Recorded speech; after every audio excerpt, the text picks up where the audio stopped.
கர்த்தருடைய நாமத்தினாலே உங்களை வாழ்த்துகிறேன். கர்த்தர் உங்களை ஆசீர்வதிப்பாராக. இந்த நாளிலும் அப்போஸ்தலர் 11ஆம் அதிகாரத்திலிருந்து தேவனால் ஆசீர்வதிக்கப்பட்ட திருச்சபை என்கிற தலைப்பின் கீழாக 7 காரியங்களை நாம் தியானிக்க போகிறோம். ஒருவேளை இந்த அப்போஸ்தலர் 11ஆம் அதிகாரம் முழுவதையும் மையமாக கொண்டிருந்தாலும் குறிப்பாக 19ஆம் வசனத்திலிருந்து 26ஆம் வசனம் வரைக்கும் இருக்கிற வேத பகுதிக்குள்ளாக இருந்தே அநேக காரியங்களை நாம் கவனத்தில் கொள்ள போகிறோம். ஆகவே உங்களுடைய வேதாகமத்தை அப்போஸ்தலர் 11ஆம் அதிகாரத்திற்கு நேராக திருப்பிக் கொள்ளுங்கள். இன்றைய காலகட்டங்களில் ஆசீர்வதிக்கப்பட்ட திருச்சபை என்கிற அந்த பதம் எந்த அடிப்படையிலே பார்க்கப்படுகிறது என்பது மிகப்பெரிய கேள்வி. ஏனென்றால் திருச்சபை என்றாலே என்னவென்று தெரியாத, புரிந்து கொள்ளாத மனிதர்களால் தான் இன்றைக்கு கிறிஸ்தவம் வரையறுக்கப்படுகிறது. என்னுடைய வார்த்தைகளை கவனிங்க. திருச்சபைன்னா என்னன்னே தெரியல, ஆனா அதுதான் திருச்சபையாக இன்றைக்கு அறியப்பட்டிருக்கிறது. சத்திய வேதாகமத்திலே எழுதி கொடுக்கப்பட்டிருக்கிற வார்த்தைகளுக்கும் இன்றைக்கு நடைமுறையிலே காணப்படுகிற அநேக சங்கங்களுக்கும் எந்த விதத்திலும் சம்பந்தம் இல்லை.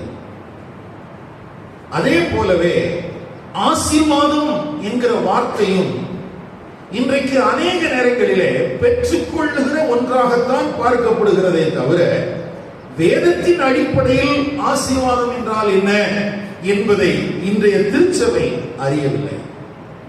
இப்படி ஒரு காலகட்டத்தில் தேவனால் ஆசீர்வதிக்கப்பட்ட ஒரு திருச்சபையை குறித்து நாம் பார்க்க போகிறோம். இதுல ஆசீர்வாதம் என்னன்னா நமக்கு தெரிஞ்சிருக்கணும், திருச்சபைனா எப்படி இருக்கணுங்கிறது நமக்கு தெரிஞ்சிருக்கணும். இன்றைய காலகட்டங்களில் திருச்சபை என்று சொல்லும் போது கட்டிடங்கள், அங்கே செய்யப்பட்டிருக்கிற வசதிகள், அங்கே கூடி வருகிற திரள் கூட்டம், அங்கே இசைக்கப்படுகிற இசைகள், இப்படி அங்கே பரிமாறப்படுகிற உணவு, இப்படி அநேக காரியங்கள் தான் மேலோங்கி நிற்கிறதே தவிர வேதத்தில் சொல்லப்பட்டிருக்கிறது போல ஆசீர்வதிக்கப்பட்ட ஒரு திருச்சபையாக இன்றைக்கு நாம் காணப்பட வேண்டும் என்கிற வாஞ்சையும் விருப்பமும் இல்லை. இந்த வார்த்தைகளை போதிக்கிற இந்த நேரத்திலே நமக்குள்ளே காணப்பட வேண்டிய ஒரு காரியம் என்னவென்றால், நாம் ஒரு ஆசீர்வதிக்கப்பட்ட, தேவனால் ஆசீர்வதிக்கப்பட்ட திருச்சபையாக இருக்க வேண்டும். அப்படி ஒரு திருச்சபையிலே நாம் இருப்பதற்கு கர்த்தருடைய ஆவியானவர் நமக்கு கிருபை செய்வாராக. எத்தனை பேர் விரும்புறீங்க தேவனால் ஆசீர்வதிக்கப்பட்ட திருச்சபையில நானும் இருக்கணும்? ஏன்னா திருச்சபை என்பது கட்டிடம் அல்ல. அவர் கைகளினால் கட்டப்பட்ட கோவில்களில் வாசம் பண்ணுகிறது இல்லை. அவர் எங்கேதான் வாசம் பண்ணுகிறார்? இயேசு கிறிஸ்துவின் இரத்தத்தினால் நீக்கப்பட்ட மனுஷர்களுக்குள்ளே. யார் ரட்சிக்கப்பட்டிருக்கிறார்களோ அவர்களுக்குள்ளே வாசம் பண்ணுகிறார். யார் பரிசுத்தவான்களாக கூட்டி சேர்க்கப்பட்டிருக்கிறார்களோ அவர்களுக்கு மத்தியிலே உலாவி வருகிறார். இங்கே நமக்கு கட்டிடம் இருக்கிறது. இந்த கட்டிடத்திலே கர்த்தர் இல்லை, கர்த்தர் நமக்குள்ளே இருக்கிறார். அப்போ இந்த ஆசீர்வதிக்கப்பட்ட திருச்சபை என்பது நம்ம இல்லாம இந்த ஆசீர்வாதம் வராது. ஆசீர்வாதம் என்பது எப்படி வராது? நம்ம இல்லாம வராது. ரட்சிக்கப்பட்டிருக்கிற, ஞான ஸ்நானம் பெற்றிருக்கிற, கர்த்தருடைய பந்தியில பங்கெடுக்கிற பிள்ளைகள் இந்த புரிதல் இல்லாமல் திருச்சபை ஆசீர்வதிக்கப்பட முடியாது. ஆகவே எத்தனை பேர் கூடி வருகிறோம் என்று அல்ல, கூடி வருகிறவர்கள் தேவ நோக்கத்தை புரிந்து கொண்டிருக்கிறார்களா என்பதே மிக முக்கியமான ஒரு காரியம். முதலாவது அந்த 7 பாயிண்டை நான் சொல்லிடுறேன், அதுக்கு பிறகு நம்ம டீடைலா பார்க்கலாம். முதலாவது, சபையில் இருக்கிற ஒவ்வொருவரும் ஒரு ஊழியனாக செயல்பட வேண்டும். அதுதான் தேவனால் ஆசீர்வதிக்கப்பட்ட திருச்சபையின் முதலாவது அடையாளம். சபையில் இருக்கிற எல்லாரும், எல்லா உறுப்பினர்களும் ஊழியர்களாக செயல்பட வேண்டும். ஊழியர்களாக செயல்பட வேண்டும். இன்றைக்கு இருக்கிற திருச்சபை எப்படி இருக்கிறது என்றால், ஒரு கிளர்ஜி, ஒரு ஊழியக்காரன் இருப்பான், அங்கே லேட்டி என்று சொல்லக்கூடிய இன்னொரு கூட்டத்தார் இருப்பார்கள். இப்படி ஒரு அமைப்பு தான் இன்றைக்கு நம்முடைய திருச்சபைகளிலே காணப்படுகிறது. இதுல எந்த திருச்சபை பிரிவுகளும் விதிவிலக்கு அல்ல. ஆர்த்தோடாக்ஸா இருந்தாலும் அதுதான் அப்படிதான் இருக்குது, அல்லது கரிஸ்மட்டிக்கா இருந்தாலும் சரி, பெண்டெகோஸ்டலா இருந்தாலும் சரி, அல்லது மற்ற பிரிவுகளை சார்ந்தவர்களாக இருந்தாலும் எல்லா இடங்களிலேயும் ஒரு நபர் ஊழியனாகவும் மற்றவர்கள் அங்கத்தினர்களாகவும் காணப்படுகிற சபை பிரிவுகள் தான் காணப்படுகிறது. ஆனால் வேதத்தின் அடிப்படையிலே தேவனால் ஆசீர்வதிக்கப்பட்ட சபை என்றால், முதலாவது எல்லாரும் இயேசு கிறிஸ்துவின் இரத்தத்தினால் கழுவப்பட்ட எல்லாரும் ராஜாக்களாகவும் ஆசாரியர்களாகவும் மாற்றப்பட்டிருக்கிறோம் என்பதை உணர்ந்து செயல்படுகிற சபையாக இருக்க வேண்டும். இரண்டாவது, எவ்வளவு பெரிய பாவியாக இருந்தாலும் அந்த பாவியை ரட்சிப்பதற்கு வல்லமையுள்ள சுவிசேஷத்தை அறிவிக்கக்கூடிய சபையாக இருக்க வேண்டும். சுவிசேஷத்தை தேவனுடைய வல்லமையாக கருதாத சபை அது ஆசீர்வதிக்கப்பட்ட திருச்சபையாக இருக்க முடியாது. மூன்றாவது, நியாயப்பிரமாணங்களை போதிக்காமல் கிருபை ஊடுருவி இருக்கிற சபை தேவனால் ஆசீர்வதிக்கப்பட்ட சபை. இன்னைக்கு பாத்தீங்கன்னா அதுலயும் நமக்கு நிறைய பிரச்சனைகள் இருக்கு. ஒன்று, நியாயப்பிரமாணத்தின் காரியங்களையே போதித்துக் கொண்டிருக்கிற ரொம்ப ஸ்ட்ரிக்டா இருக்கக்கூடிய சபைகள் அப்படின்னு இருக்கக்கூடிய சபைகள் இருக்கு. இன்னொரு பக்கத்துல கிருபைன்னு பேசி ஜனங்களை பரிசுத்தத்திற்கு நேராக அல்ல, தெய்வ பயத்துக்கு நேராக அல்ல, துணிகரங்களுக்கு நேராக நடந்துகிற காரியங்களும் இருக்கிறது. ஆனால் வேதம் போதிக்கிற திருச்சபை என்பது கிருபை ஊடுருவி இருக்க வேண்டும். நியாயப்பிரமாணத்தை பற்றிக் கொள்ளாமல் கிருபையினால் இயக்குவிக்கப்படுகிற சபையாக இருக்க வேண்டும். அதுவே தேவனால் ஆசீர்வதிக்கப்பட்ட சபை. நாலாவது, கிருபையினால் தூண்டப்படுகிற அல்லது கிருபையினால் போதிக்கப்படுகிற ஒரு தேவனுடைய சபை தேவனுக்கு உண்மை உள்ளதாக இருக்கும். தேவனுக்கு எப்படி இருக்கும்? உண்மை உள்ளதாக. கிருபை இருக்குதுங்கிறதுக்காக துணிகரம் கொள்ளாமல் அது பரிசுத்தமாயும் உண்மையுமாய் வாழ்வதற்கு அது கவனமாக இருக்கும். அதுவே தேவனால் ஆசீர்வதிக்கப்பட்ட திருச்சபை. அடுத்தது, திருச்சபையில் இருக்கிற தலைவர்கள் பரிசுத்தத்திற்கும் விசுவாசத்திற்கும் முன்மாதிரியாக இருப்பார்கள். அதுவே ஆசீர்வதிக்கப்பட்ட திருச்சபை. திருச்சபை தலைவர்கள் எதை போதிக்கிறார்களோ அதை தங்கள் வாழ்க்கையிலே கடைபிடிக்கிறவர்களாக இருக்க வேண்டும். அதுதான் தேவனால் ஆசீர்வதிக்கப்பட்ட திருச்சபை. ஆறாவதாக, தேவனால் ஆசீர்வதிக்கப்பட்ட திருச்சபை என்பது தேவனுடைய வார்த்தையை போதிப்பதிலே அர்ப்பணிப்போடு இருக்கும். தேவனுடைய வார்த்தையை போதிப்பதில் தான் அதில் கவனம் செலுத்துமே தவிர அனுபவங்களையோ பாரம்பரியங்களையோ அது சார்ந்து கொள்ளாது. கடைசியாக, ஏழாவதாக, சபையில் இருக்கிறவர்கள் தாராளமாக தானாக முன் வந்து கொடுக்கிறவர்களாக இருப்பார்கள். தேவனால் ஆசீர்வதிக்கப்பட்ட திருச்சபையின் ஏழாவது குணாதிசயம் அது தாராளமாக தானாக கொடுக்கும். இந்த 7 சுபாவங்களையும் இந்த அப்போஸ்தலர் 11ஆம் அதிகாரத்துல நம்ம ஒரு திருச்சபையில பார்க்க முடியும்.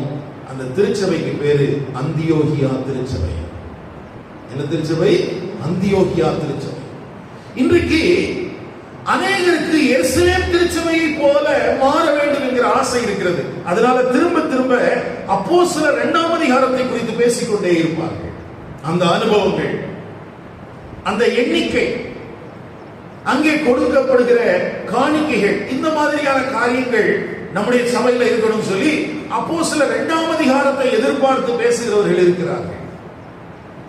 ஆனால் அதிகமாக கவனிக்கப்படாத, ஆனால் வேதத்தில் உண்மையாகவே ஒரு ஆசீர்வதிக்கப்பட்ட திருச்சபையாக இருந்தது எருசலேம் திருச்சபை அல்ல, அந்தியோகியா திருச்சபையே. எந்த திருச்சபை தான்? அந்தியோகியா திருச்சபை. இந்த அந்தியோகியா திருச்சபையை ஒரு திருச்சபையின் ஐக்கிய மாதிரியாக வைத்திருக்குமானால், முன்மாதிரியாக கொண்டிருக்குமானால், அது தேசத்திற்கும் தேவனுடைய ராஜ்யத்தின் பணிகளுக்கும் மிகவும் பிரயோஜனம் உள்ளதாக இருக்கும்.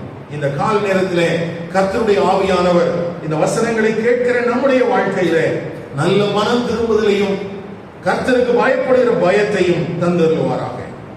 முதலாவது, சபைக்குள்ள இருக்கிற ஒவ்வொருத்தரும், அவங்க படித்தவங்க படிக்காதவங்க, ஆண் பெண் எல்லாருமே தேவனுடைய ராஜ்யத்தில் பிரயோஜனம் உள்ளவர்களாக இருக்க வேண்டும். நம்ம பாடும்போது பாடினோம், 1 தாலந்தோ 2 தாலந்தோ 5 தாலந்தோ பெற்ற மனிதர்கள் தங்களை நம்பி கொடுத்திருக்கிற வேலையை செய்கிறதிலே அவர்கள் உண்மையாக இருக்க வேண்டும். இந்த பிரசங்கத்தை எல்லா சபைகளிலேயும் நாம் கேட்டிருப்பதற்கு வாய்ப்பு இருக்கிறது. ஏன்னா ரொம்ப எளிதான ஒரு பிரசங்கம், ஊமையிலிருந்து சொல்லப்படுகிற பிரசங்கம். அதனால நம்ம எல்லாருக்கும் தெரியும், ஆண்டவர் சிலருக்கு 1, சிலருக்கு 2, சிலருக்கு 5 என்று திறமைகளையும் கிருபைகளையும் வரங்களையும் கொடுத்திருக்கிறார். அதை பயன்படுத்தி எஜமான் வரும்போது நான் சரியான விதத்தில் செயல்படாவிட்டால் நான் புறம்பான இருளில் தள்ளப்படுவேன். கவனிங்கள் அருமையானவர்களே, இயேசு கிறிஸ்துவின் இரத்தத்தினாலே மீட்கப்பட்டவர்களாக தேவனுடைய சபையாக கூட்டி சேர்க்கப்பட்டிருக்கிற நம்முடைய வாழ்க்கையில சபை என்பதற்கு ஒரு சரியான அர்த்தம் கற்பிக்க வேண்டுமானால் அந்த சபையின் அங்கத்தினர்கள் ஒவ்வொருவரும் செயல்படுகிறவர்களாக இருக்க வேண்டும். ஏன் ஆசீர்வதிக்கப்பட்ட அந்தியோகியா திருச்சபை என்று சொல்லுகிறேன்? அன்றைய நாட்களிலே யூதர்களுக்கு மத்தியில, இஸ்ரவேலர்களுக்கு மத்தியிலே தான் சுவிசேஷம் பரம்பிக் கொண்டிருந்தது. 11ஆம் அதிகாரத்துக்கு வரும்போது தான் புறவயனத்தாருக்கு போகுது. அப்போ அது வரைக்கும் சினகாகில ஜெப ஆலயத்துல தான் ஆராதனை நடந்துச்சு. ஜெப ஆலயத்தினுடைய நடைமுறைகள் தான் கையாளப்படுகிறது. முதல் முறையாக வரலாற்றில் அந்தியோகியா என்கிற பட்டணத்துல கிறிஸ்தவ திருச்சபை கூடி ஆராதித்தது அது ஜெபாலயத்திலிருந்து வேறுபட்டதாக இருந்தது. அது ஜெபாலயத்திலிருந்து வேறுபட்டதாக இருந்தது. இங்க இருந்தவங்க புறவினத்தார் இருந்தாங்க, கிரேக்கர்கள் இருந்தாங்க, ரோம பிரஜைகள் இருந்தாங்க, யூதர்கள் இருந்தாங்க, எல்லா இனத்தை சார்ந்தவர்களும் இருந்தார்கள். ஒருவேளை இந்த 10ஆம் அதிகாரம் வரைக்கும் திருச்சபை என்பது சினகாக வெளிப்படுத்தக்கூடிய, சினகாகல இயேசு கிறிஸ்துவை குறித்து பேசலாம், அதுதான் சபை என்று அறியப்பட்டிருந்தது.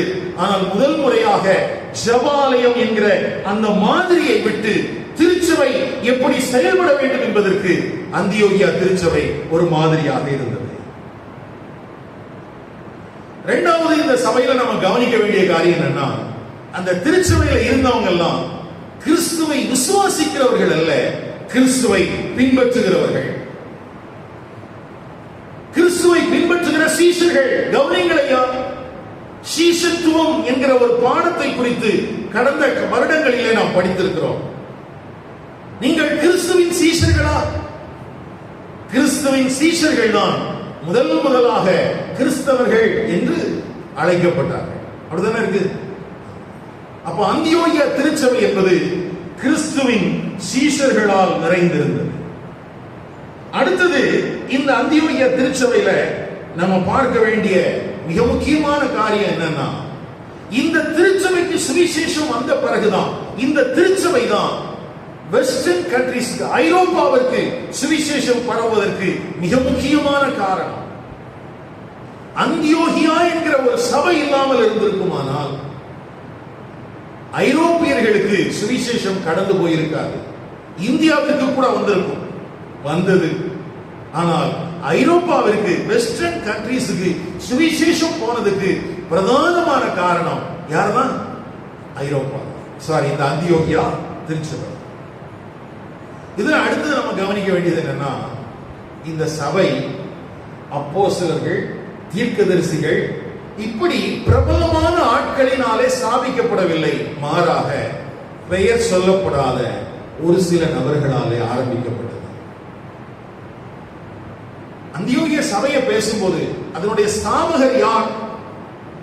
இன்னைக்கு பாத்தீங்கன்னா நிறைய ஸ்தாபனங்கள்ல, நிறைய சபைகள்ல இவர்தான் ஃபவுண்டர் அண்ட் பிரசிடென்ட், சிஇஓ அப்படிலாம் போட்டுக்கிறாங்க. இப்ப அந்தியோகியா சர்ச்சில் போய் ஐயா அவங்களுடைய ஸ்தாபகர் யாருன்னு கேட்டா லூக்கா பேரே சொல்லல.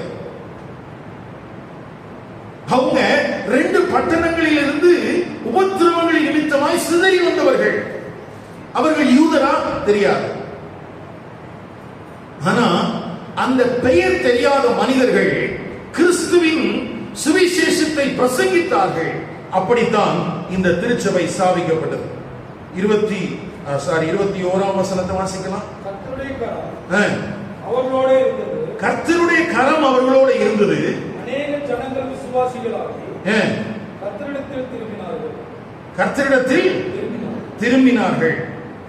அங்க 20ஆம் வசனத்துல பாருங்க, அவர்கள் சீப்புரு தீவாரும் சிரேனே பட்டணத்தாருமாகிய சிலர், ஆமா சிலர் அந்தியோகியா பட்டணத்துக்கு வந்து கிரேக்கருடனே பேசி கர்த்தராகிய இயேசு கிறிஸ்துவை குறித்து என்ன செஞ்சாங்க?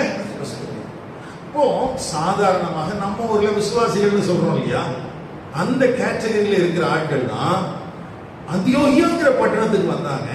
அங்க வந்து சுவிசேஷம் அறிவிச்சாங்க, பிரசங்கம் பண்ணாங்க, பேசினாங்க, பிரசங்கம் பண்ணாங்க அப்படின்னு சொல்லும்போது இங்கே பயன்படுத்தப்பட்டிருக்கிற பதம் இப்போது நான் நின்று பேசுற மாதிரி பேசுறது அல்ல. ஒரு கேஷுவலான டாக்.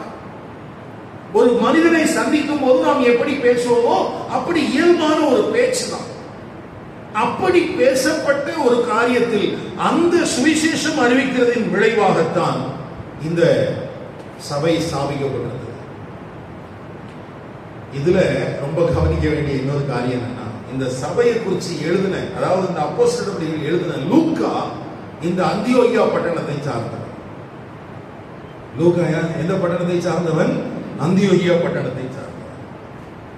அந்தியோகியா பட்டணத்தை சார்ந்தவனாக இருந்தும், ஒரு வைத்தியனாக இருந்தும், தன்னுடைய அந்த பட்டணத்துல ஒரு திருச்சபை வந்துச்சு, அது யார் மூலமா வந்துச்சுன்னு எழுதவே இல்லை. எழுதியிருந்தால் அவர்களுடைய பெயர்கள் கொண்டாடப்பட்டிருக்கும், அவர்களுடைய செயல்கள் மறக்கப்பட்டிருக்கும். இன்றைக்கு அநேகருடைய பெயர்கள் நினைவு கூறப்படுகிறது, அவர்களுடைய செயல்கள் மறக்கப்பட்டு விட்டது. இன்னைக்கு நம்ம ஊர்ல வந்து இருக்கிற மிஷினரிகள் எல்லாரையும் நம்மகிட்ட கேட்டா பார்க்காம கதை மாதிரி சொல்லிடுவோம். ஆனால் அவர்களுடைய செயல்கள் நம்முடைய வாழ்வை பாதித்து இருக்கிறதா?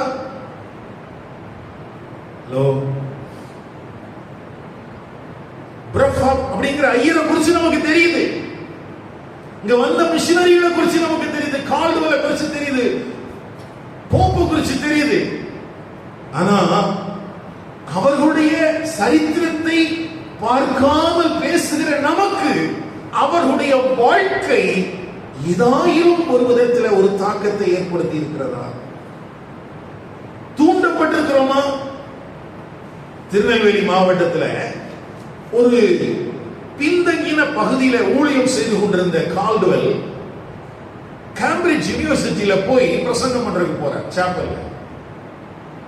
அங்க இருக்கிற மருத்துவ மாணவர்களுக்கு அவர் பிரசங்கிக்கிறார். என்ன பிரசங்கம் தெரியுமா?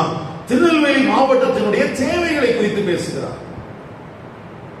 அதுல ஃபைனல் இயர் படிச்சுட்டு இருந்த மாணவன் ஒருவன் சொல்லுகிறான், நான் உங்களோடு இணைந்து பணியாற்றுவதற்கு வர விரும்புகிறேன். எல்லாரும் சொல்றாங்க, ஹே அப்படிலாம் போக வேண்டாம், படிச்சு முடிச்சுட்டு கூட நீ போலாமே, ஒரு மெடிக்கல் மிஷினரியா போனா இன்னும் பிரயோஜனமா இருக்குமே. ஆனா அந்த கடைசி ஆண்டை முடிப்பதற்கு முன்பதாக இந்த இந்திய நாட்டிற்கு மிஷினரியாக வந்த அந்த பரிசுத்தவான் தான், நாங்கள் வசித்த பகுதியிலே எல்லா விதமான வளங்களும் வருவதற்கு காரணம், இன்றைக்கு சாலைகள் இருக்கிறது என்றால் அந்த மிஷினரி வந்ததினால். அங்கே ஒரு ட்ரெயின் ரூட் இருக்குது அப்படின்னு சொன்னா அதுக்கு காரணம் அந்த மிஷினரி. அங்கே பள்ளிகள் இருக்கிறது என்றால், அங்கே கல்லூரிகள் இருக்கிறது என்றால், மருத்துவமனை இருக்கிறது என்றால், அங்கே இப்படி ஒரு ஊர் இருக்குதுன்னா, அங்கே ஒரு ஜனக்கூட்டம் இன்றைக்கும் இயேசுவை அறிந்தவர்களாக இருக்கிறார் என்றால், கல்லூரி படிப்பை பகுதிகளை விட்டுவிட்டு தேவனுடைய சித்தத்தை நிறைவேற்றுவதற்காக வந்த ஒரு இளம் வாலிபன் மர்காசியஸ். பெயர்கள் கொண்டாடப்படுகிறது, ஆனால் அவர்களுடைய செயல்களை நாம் மறந்து விடுகிறோம். ஆனால் அந்தியோகியா பட்டணத்தை சார்ந்த ஒரு லூக்கா, ஒரு ஆசிரியனாக இந்த புஸ்தகத்தை எழுதினாலும் தன்னுடைய பட்டணத்துக்கு சுவிசேஷம் அறிவித்த நபர்களை பெயர்களை சொல்லி எழுதாமல் சிலர் என்று சொல்கிறான். அதற்கு நிச்சயமாக காரணம் இருக்கும் என்று விசுவாசிக்கிறேன். காரணம், பெயர் வைத்திருந்தால் அந்த பெயர்களை நாம் தரித்துக் கொண்டிருப்போம், அவர்களுடைய செயல்களை மறந்திருப்போம். ஆனால் இன்றைக்கு பெயர் சொல்லப்படாத அந்த மனிதர்கள் நமக்கு சவால் விடுகிறார்கள். சுவிசேஷத்தை அறிவிக்கிறதிலே அவர்கள் தங்கள் பொறுப்பை நிறைவேற்றுகிறதிலே கவனமாக இருந்தார்கள். இன்னும் இந்த அந்தியோகியா சபையில பெரிய ஆச்சரியம் என்னன்னா, இப்போ சபை ஃபார்மேஷன் ஆயிடுச்சு. ஒரு சபை அந்தியோகியா பட்டணத்துல போய் சிலர் வந்தாங்க, சுவிசேஷம் சொன்னாங்க, கொஞ்சம் பேர் கூடி ஆராதிக்க ஆரம்பிச்சுட்டாங்க. இந்த செய்தி எருசலேம் என்கிற பட்டணத்துக்கு போது அங்க இருக்கிற அப்போஸ்தலர்கள் அவங்க என்ன பண்றாங்க, உடனே பர்னபா அனுப்புறாங்க. பர்னபா வந்தா இங்க இந்த செயல்பாடுகள் எல்லாம் அவனுக்கு பயங்கர ஆச்சரியமா இருக்குது. யோசிச்சு பாருங்களேன், எருசலேம் என்கிற சபையில் இருந்து, ஒரு பெரிய சபை இல்லையா எருசலேம் சபை, பெரிய சபையா? ஆமா, கவுண்டிங்ல எல்லாம் பெருசு, யூதர்கள் அப்படியெல்லாம் இருந்த சபையிலிருந்து ஒருவன் வருகிறான். இது கட்டடம் எல்லாம் பெருசா இல்லை, யூத ஜெப ஆலயத்தினுடைய எந்த காரியங்களும் இங்கே இல்லை. ஒரு அந்தியோகியாங்கிற அந்த ஒரு பெரிய சிட்டியில நடந்துட்டு இருக்கிற அந்த ஆராதனையில பங்கெடுத்தா அவனுக்கு ரொம்ப ஆச்சரியமா இருக்கு. இப்படி எழுதப்பட்டிருக்க அந்த பகுதியில அவன் போய் சேர்ந்து தேவனுடைய கிருபையை கண்டபோது, எதை பார்த்தா இன்னைக்கு நம்ம என்ன பார்க்கிறோம்? சர்ச்சுக்கு வந்தா நம்ம கண்ணுக்கு என்ன இருக்கு? ஹலோ, அங்க இருக்கிற கொயர் தெரியுது, அங்க இருக்கிற மியூசிக் இன்ஸ்ட்ருமெண்ட் தெரியுது, அங்க வச்சிருக்கிற எல்லா வசதிகளும் தெரிகிறது, பிஏ சிஸ்டம் தெரியுது, ஏசி போட்டிருக்காங்களா இல்லையா தெரியுது, என்ன மாதிரி சேர் போட்டிருக்காங்கன்னு தெரியுது. ஆனா எது தெரிய மாட்டேங்குது? எது தெரியணுமோ அது தெரியல. ஆனா இங்க அந்தியோகியா சபை எதை வெளிப்படுத்தினது? தேவனுடைய கிருபையை வெளிப்படுத்தினது. உடனே இவன் என்ன பண்றான்? அடுத்தது சரி, அங்க புத்தி சொல்ல ஆரம்பிச்சா. அதுக்கு பிறகு சவுலை கூட்டிட்டு வந்தான் இருக்கு. இப்ப பாருங்களேன், அந்தியோகியா சபையில 2 பிரபலமான ஆட்கள் ஊழியத்துக்கு வந்துட்டாங்க. இப்போ சபை யாரை பின்பற்றி போயிருக்கணும் சொல்லுங்க? விசுவாசிகளாக சேர்ந்து ஆரம்பிக்கப்பட்ட ஒரு சபைக்குள்ள 2 பிரபலமான ஆட்கள் என்ன செஞ்சாச்சு? வந்தாச்சு. இப்போ யாரை மையமாக கொண்டு ஊழியம் செய்ய வேண்டும்? பர்னபாவையும் சவுலையும் கொண்டு, அப்படிதானே? இப்போ நம்ம சர்ச்சுல யாராவது ஒருத்தர் வர்றாங்கன்னு வச்சுக்கோங்க, நல்ல பாட்டு போடுற ஒருத்தர் வர்றாருன்னு வச்சுக்கோங்க, அல்லது நல்ல மியூசிக் போடுற ஒருத்தர் வச்சுக்கிறாங்க, அவருடைய கண்ட்ரோல்ல சபை போயிடும். ஒரு பிரசங்கர் நல்ல வர்றாருன்னா யார் கண்ட்ரோல்ல போயிருது? அவர் கண்ட்ரோல்ல போயிருது. இப்போ அந்தியோகியா சபை யார் கண்ட்ரோல்ல போயிருக்கணும்? பர்னபா சவுலுடைய கண்ட்ரோல்ல போயிருக்கணும். அப்படியா போச்சு? இல்ல, பர்னபாவும் பவுலும் இருக்கும் போதுதான் அவர்கள் 2 முக்கியமான வேலைகளை செஞ்சாங்க. ஒண்ணு, அந்த உதாரத்துவமான காணிக்கைகளை எல்லாம் வசூல் பண்ணி அவங்க கிட்ட கொடுத்து அவங்களை எருசலேம் அனுப்பிட்டு இவங்க இயங்கிட்டே இருக்கிறாங்க. நான் சொல்ற புரியுதா? இவங்க என்ன செஞ்சுட்டே இருக்கிறாங்க? இயங்கிட்டே இருக்கிறாங்க. 13ஆம் அதிகாரத்துல வரும்போது உபவாச ஜெபம் நடந்துட்டு இருக்குது. பரிசுத்த ஆவியானவர் சொல்றாரு, நான் அழைத்த ஊழியத்திற்காக பர்னபாவையும் சவுலையும் பிரித்து விடுங்கள்னு சொன்ன உடனே இவர்கள் கைகளை வைத்து யார் அனுப்பிட்டாங்க? நம்மளா இருந்தா என்ன பண்ணிருக்கோம்? ஐயோ பர்னபா பிரதர் நீங்க இல்லாமலா? ஆண்டவரே நான் ஜெபம் பண்றேன், ஆண்டவரை கேட்கிறேன், அந்தியோகியா திருச்சபைக்கு பர்னபா தேவை அப்படின்னு ஒரு ஜெபக்குழு ஆரம்பிச்சிருப்பாங்க. பக்கத்துல கை பிடிச்சு சொல்றேன், உங்களதான் சொல்றேன். நீங்க இல்லாம சபை, ஆண்டவர் இல்லாம கூட நாங்க இருப்போம். அப்போ தேவ கிருபையினால் இயக்குவிக்கப்பட்ட அந்தியோகியா சபை இந்த பெயர் தெரியாத மனிதர்களால் தான் தொடர்ந்து இயங்கிக் கொண்டே இருந்தது. ஏனென்றால் உள்ள வந்தவங்களுக்கு தெரிஞ்சது, நான் எதுக்காக ரட்சிக்கப்பட்டிருக்கிறேன், எதுக்காக ஆண்டவர் சபையில வந்து வச்சிருக்கிறாருன்னு அவங்களுக்கு தெரிஞ்சதுனால அவங்களுக்கு ஒரு பெரிய லீடர்லாம் ஒன்றும் தேவையில்லை, அவங்க பாட்டுல வேலை செஞ்சுட்டே இருந்தாங்க. இந்திய திருச்சபை திருச்சபை ஆசீர்வதிக்கப்பட்ட திருச்சபையா என்கிற பெரிய கேள்வி வருவதற்கு காரணம், இந்த வசனத்தை அறிந்திருக்கிறோம், இந்த காரியங்களை எல்லாம் நாம் உணர்ந்திருக்கிறோம். பிலிப்பியர்ல கிட்டத்தட்ட 32 செய்திகள் நான் உங்களுக்கு பிரசங்கித்தேன், ஞாபகம் இருக்கா? அதுல புஸ்தகமாக அந்த வேலைகள் நடந்துட்டு இருக்குது. அதை படிக்கும் போது, அதை திருத்தும் போதெல்லாம் எனக்கு ஆச்சரியமா இருக்கு. இவ்வளவு கிருபையுள்ள வார்த்தைகளை ஆண்டவரே எங்கள் திருச்சபையின் மத்தியில் நீர் வெளிப்படுத்தி இருந்தும் கூட ஏன் தங்கள் பொறுப்பை உணராதவர்களாக திருச்சபை மக்கள் இருக்கிறார்கள் என்கிற பெரிய கேள்வி எனக்குள்ளே இருக்கிறது. ஏன் நம்முடைய திருச்சபை தேவனால் ஆசீர்வதிக்கப்பட்ட திருச்சபையாக இல்லை என்பதற்கு முதலாவது காரணம், நாம் நம்மை பொறுத்த வரைக்கும் தேவன் நமக்கு தந்திருக்கிற கிருபைகளோ வரங்களோ எந்த காரியங்களையும் தேவனுடைய ராஜ்யத்தின் பணிகளுக்கு பயன்படுத்துவதற்கு ஆயத்தமாக இல்லை. கிறிஸ்தவம் என்கிற மதத்துக்குள்ளே இருக்கிறமே ஒழிய சபை என்கிற அமைப்புக்குள்ளாக இல்லை. கிறிஸ்துவை தலைவராக கொண்டிருக்கிறோம் என்று சொல்கிறோம், ஆனால் கிறிஸ்துவின் இரத்தத்தினால் மீட்கப்பட்டவர்களாக, நம்மையில் வைக்கப்பட்டிருக்கிற நோக்கத்தை புரிந்து கொண்டவர்களாக இல்லை. என்றைக்கு ஒரு திருச்சபை ஒவ்வொரு அங்கத்தினர்களும் தங்கள் பொறுப்புகளை உணர்ந்து செயல்படுகிறார்களோ அப்பொழுதே அது தேவனால் ஆசீர்வதிக்கப்பட்ட திருச்சபையாக இருக்கும்.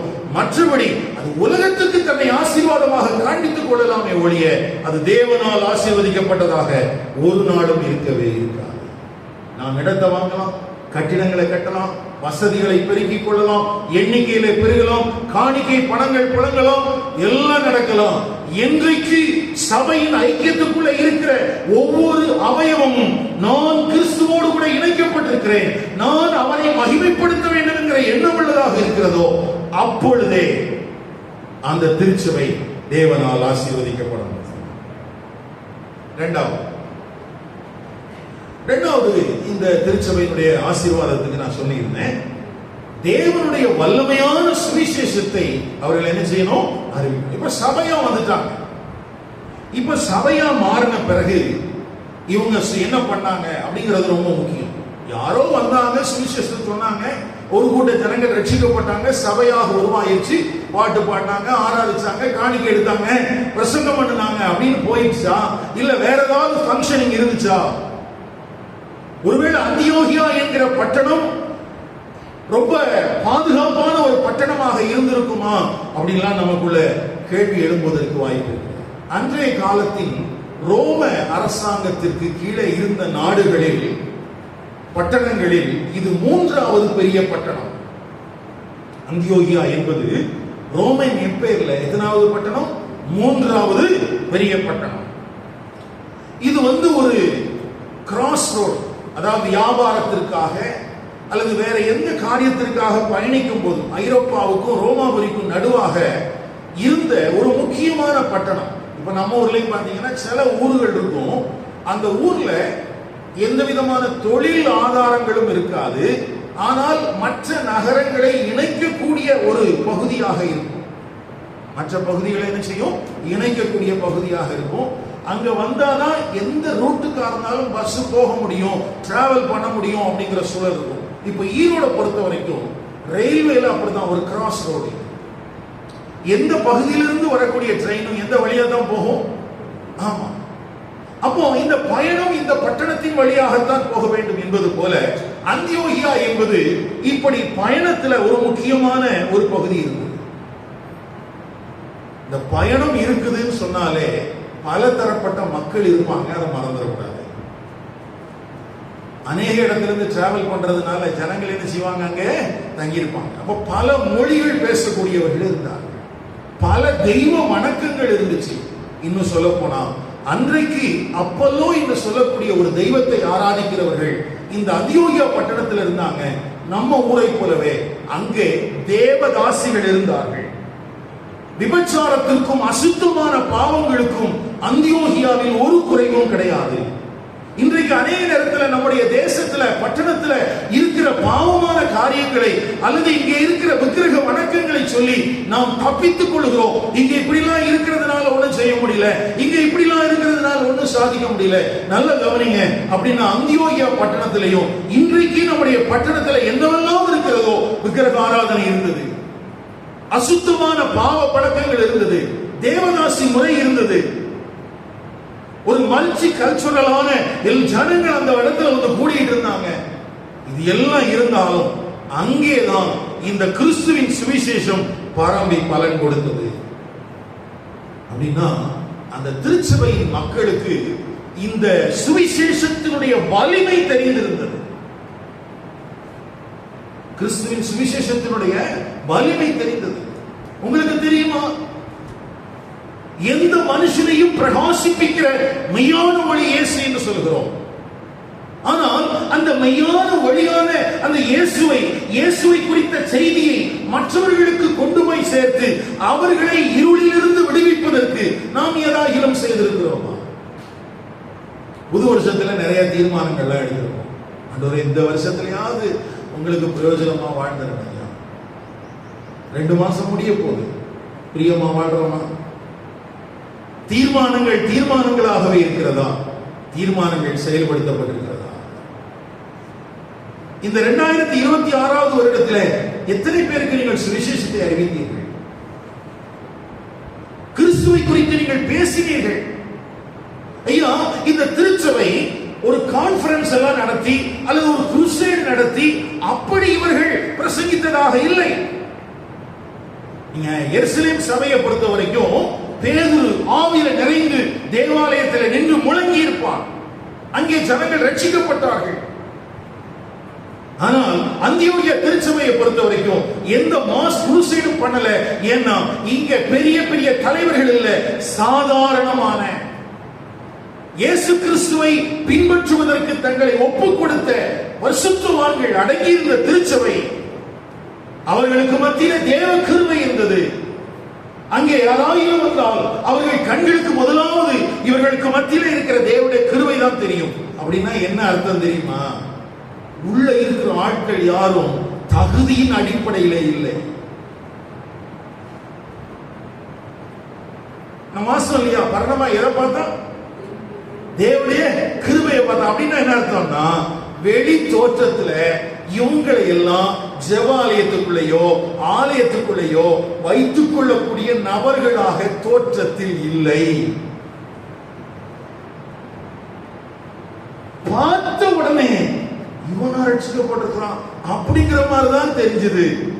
ஒருவேளை இன்னைக்கு சொல்ற மாதிரி இருந்தா, ஒருவேளை அவன் ஒரு அரைக்கால் ட்ரௌசர் போட்டிருந்திருக்கலாம், தலையிலிருந்து கால் வரைக்கும் நல்ல நிறைய பச்சை குத்தினவனா இருந்திருக்கலாம், டாட்டூஸ் போட்டவனா இருந்திருக்கலாம், காதல் எல்லாம் நிறைய கடுக்கண்கள் எல்லாம் போட்டவனா இருந்திருக்கலாம், பார்க்கிறதுக்கு அருவருப்பான தோற்றத்தை உடைய மனிதனா இருக்கலாம். ஆனா அவன் சபைக்குள்ள உட்கார்ந்து கர்த்தரை பாடி துதிக்கிறத பார்த்த உடனே அவன் பார்க்கிறான், ஒரு லேவியன், அவன் ஆசாரியனாக இருக்க வேண்டியவன். அவன் இன்றைக்கு ரட்சிக்கப்பட்டு சபைக்குள்ள வந்தபடி சொல்றான், ஆண்டவரே எப்படி இது தேவனுடைய கிருபை அல்லவா, இயேசு கிறிஸ்துவின் ரத்தத்தின் மூலமாக அல்லவா இவர்கள் உள்ளே வந்திருக்கிறார்கள். ஐயா, வெளி தோற்றத்திலே பார்க்கும் போது வசீகரத்தக்கமான எந்த காரியங்களும் இல்லை. அப்படிப்பட்ட மனிதர்களால் அந்தியோகியா பட்டணத்தின் சபை நிரம்பி இருந்தது. ஆனால் அவர்களுக்கு ஒன்று தெரிந்திருந்தது, கிறிஸ்துவின் சுவிசேஷத்தினுடைய வலிமை என்னது என்று. இன்றைக்கு திருச்சபைகள் பார்த்தா ரொம்ப டெக்கரேட்டிவா இருக்கக்கூடிய ஆட்களால நிறைஞ்சிருக்குது. நல்ல அலங்காரங்கள், படிப்பு, அந்தஸ்து, புகழ் எல்லாம் இருக்கிறது. ஆனால் கிறிஸ்துவின் சுவிசேஷத்தினுடைய வலிமை என்னது என்று சபையில் இருக்கிறவர்களுக்கு தெரியவில்லை. பெரிய பரிதாபம். இன்றைக்கு ஆசீர்வாதம் என்று உலகத்தின் காரியங்களை நம்பி அதுதான் ஆசீர்வாதம் என்று நம்பிக்கொண்டிருக்கிறோம். இல்லை, பார்ப்பதற்கு வசீகரிக்கப்படக்கூடிய தோற்றங்கள் இல்லாத மனிதர்களாக இருந்தாலும் அவர்களுடைய வாழ்வை மாற்றின அந்த சுவிசேஷத்தினுடைய மேன்மையை அந்த ஜனங்கள் உணர்ந்திருந்ததினாலே அவர்கள் மற்றவர்களுக்கு சுவிசேஷத்தை அறிவிக்கிறவர்களாக இருந்தார்கள்.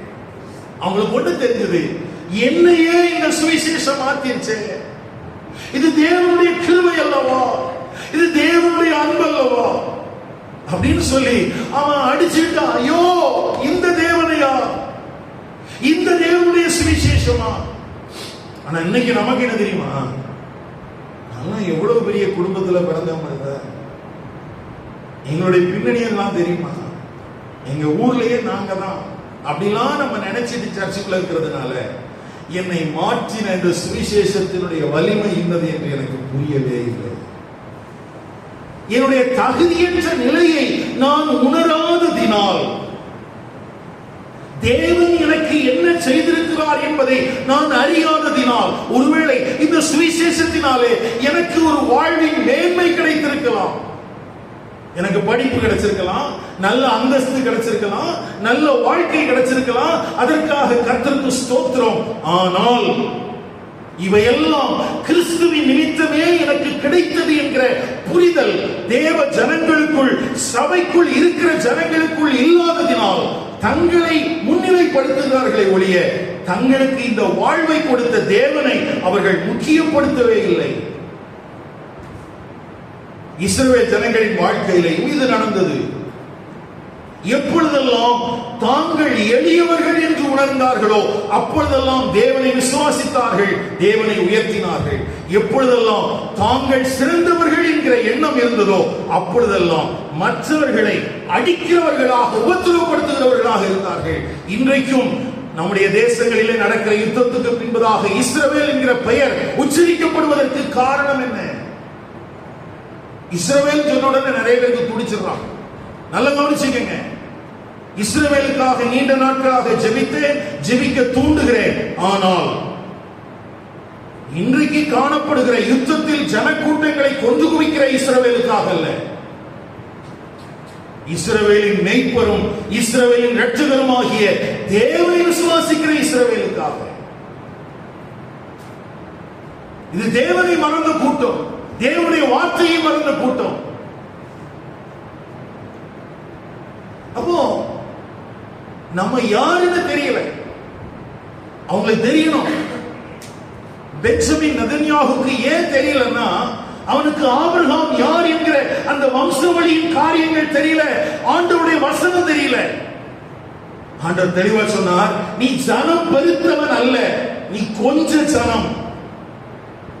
உனக்கு காண்பிக்கப்பட்ட அன்பும் இரக்கமும் உன்னை இவ்வளவு மேன்மை உள்ளவனாக மாற்றி இருக்கிறது. இன்னைக்கு சபைக்குள்ள வந்திருக்கிறோமே, நம்ம எல்லாம் யாருங்க? நம்ம எல்லாம் யாரு? கடந்த சில மாதங்களுக்கு முன்பதாக இங்க நான் வளர்ந்த வீட்டுக்கு நம்முடைய சகோதரர்கள் 2 பேர் வந்தாங்க, கூட்டிட்டு போயிருக்கோம். அவங்ககிட்ட சொன்னேன், இதுதான் நான் படித்த பள்ளிக்கூடம், இதுதான் நான் வளர்ந்த வீடு, இதுதான் என்னுடைய பேக்ரவுண்ட். இப்படி ஒரு இடத்துல இருந்த என்னதான் ஆண்டவருடைய கிருபை என்னை உயர்த்தி வைத்திருக்கிறது. இதற்கு காரணம் என்ன? கர்த்தராகிய இயேசு கிறிஸ்து எனக்காக மரித்தார், எனக்காக அடக்கம் பண்ணப்பட்டார், எனக்காக உயிர்த்தெழுந்தார். அந்த சுவிசேஷமே என் வாழ்விலே இத்தனை மாற்றங்களையும் செய்தது. என்னால் நிற்க முடியாது, படுக்க முடியாது. அப்படிப்பட்ட ஒரு சின்ன ஒரு எளிய வீட்டில் இருக்கிற என்ன ரட்சித்ததுனால, அந்த கிருபையின் ரத்தம் எனக்காக சிந்தப்பட்டதுனால, பாவத்தின் பிடியிலிருந்து என்னை விடுவித்தது மாத்திரமல்ல, என்னை உயர்ந்தவனாகவும் மாற்றி வைத்திருக்கிறது. எனக்கு அருமையான கர்த்தருடைய பரிசுத்தவான்களே, உங்கள் வாழ்க்கையில் இந்த சுவிசேஷத்தின் வலிமையை நீங்கள் விசுவாசிக்கிறீர்களா? நீங்கள் அனுபவிக்கிறீர்களா? இதை உங்களால் திரும்பி பார்க்க முடிகிறதா? இதை நினைத்து கர்த்தரை துதிக்க முடிகிறதா? இந்த இருதயம் இருந்தால் மாத்திரமே இந்த சுவிசேஷத்தை மற்றவர்களுக்கு கடத்த வேண்டும் என்கிற எண்ணம் நமக்குள்ளே வரும். இல்லைன்னா நமக்குள்ள வராது.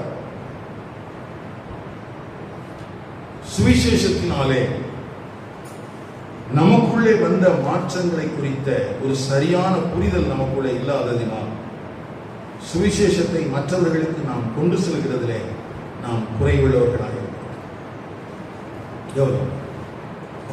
சுவிசேஷத்தினுடைய வல்லமை சபையா கூடி வந்த பிறகு அவங்க முடக்கிலாம் வச்சிருந்த.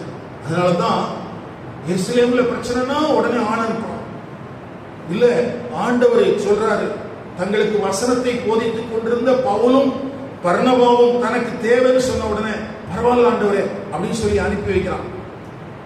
ஏன்னா அவனை பொறுத்த வரைக்கும் சுவிசேஷம் பரவும், சுவிசேஷம் பரவும். ஐயா, எருசலேம் சபைக்கு இல்லாத ஒரு தரிசனம், ஒரு பாரம் இந்த அந்தியோகியா என்கிற பட்டணத்தில் இருந்த திருச்சபை மக்களுக்கு இருந்தது. அது நமக்கு தேவை. அது இன்றைய கால திருச்சபைகளுக்கு தேவை. அந்த இருதயம் இல்லாமல் நாம் எவ்வளவு செல்வ செழிப்போடு இருக்கிறவர்களாக நம்மை காண்பித்தாலும், நம்முடைய திருச்சபைகள்ல வியாபாரிகள் வரலாம், கலெக்டர் வரலாம், அல்லது எம்எல்ஏக்கள் வரலாம், முதலமைச்சரே வரலாம், அதெல்லாம் ஆசீர்வாதம். திருச்சபையின் ஆசீர்வாதம் அது சுவிசேஷத்தினுடைய வலிமையை ஒத்துக்கொண்டு அதை பறைசாற்றுவதாக. மூன்றாவது, அன்றைய காலகட்டத்தில் நம்ம ஏற்கனவே பார்த்திருக்கிறோம், யூதர்களுக்கு மத்தியில விருத்த சேதனம் பண்ணும் முறைமை இருந்தது. யூதர்கள் தனி பிரிவாகவும் புறவினத்தார் தனி பிரிவாகத்தான் கருதப்பட்டாங்க. அதனால சபைக்குள்ள நீண்ட நாட்களாகவே ஒரு பிரச்சனை இருந்துச்சு. யூதரும் புறவினத்தாரும் ஒன்னா சேர்ந்து என்ன செய்ய மாட்டாங்க, சாட மாட்டாங்க. கலாத்தியர்கள் நிருபம் 2ஆம் அதிகாரம் 12ஆம் வசனம்.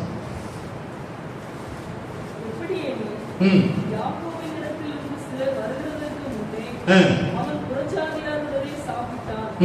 அவர்கள் வந்தபோதோ விருத்த சேதனம் உள்ளவர்களுக்கு பயந்து விலகி பிரிந்தான். 11ஆம் வசனம். இது எங்க நடந்துச்சு? 11ஆம் வசனம். மேலும் பேதுரு அந்தியோகியாவுக்கு எங்க வந்தபோது, அந்தியோகியாவுக்கு வந்தபோது அவன் மேல் குற்றம் சுமந்ததினால் நாம் முகமுகமாய் அவனோடு. யோசிச்சு பாருங்களேன், நம்ம கொர்நேலியை குறித்து நிறைய படிச்சோம். கொர்நேலிய வீட்டுக்கு ஆண்டவர் இந்த பேதுருவை எவ்வளவு அற்புத விதமா நடத்தி கொண்டு வந்தார். இப்ப இந்த அதிகாரத்துல கூட கொர்நேலியுடைய வீட்டுக்கு சுவிசேஷம் சென்ற காரியத்தை குறித்து இந்த மனிதன் விவரித்துக் கொண்டிருக்கிறான். ஆண்டவர் எனக்கு தரிசனத்தை தந்தார், பரிசுத்த ஆவியானுடைய உணர்த்திப்பை தந்தார், கர்த்தருடைய வார்த்தையை தந்தார் என்றெல்லாம் சொல்லி அந்த திட்டங்களை எல்லாம் அறிவித்த மனிதன். இப்பொழுது அந்தியோகியாவுக்கு சுவிசேஷம் போய் சபை வந்துருச்சு. இப்போ ஒரு சூழல்ல அந்தியோகியாவுக்கு யார் வந்திருக்கிறார்? பேதுரு வந்திருக்கிறார். இவன் என்ன பண்ணான்னு எழுதியிருக்கிறார். இவரு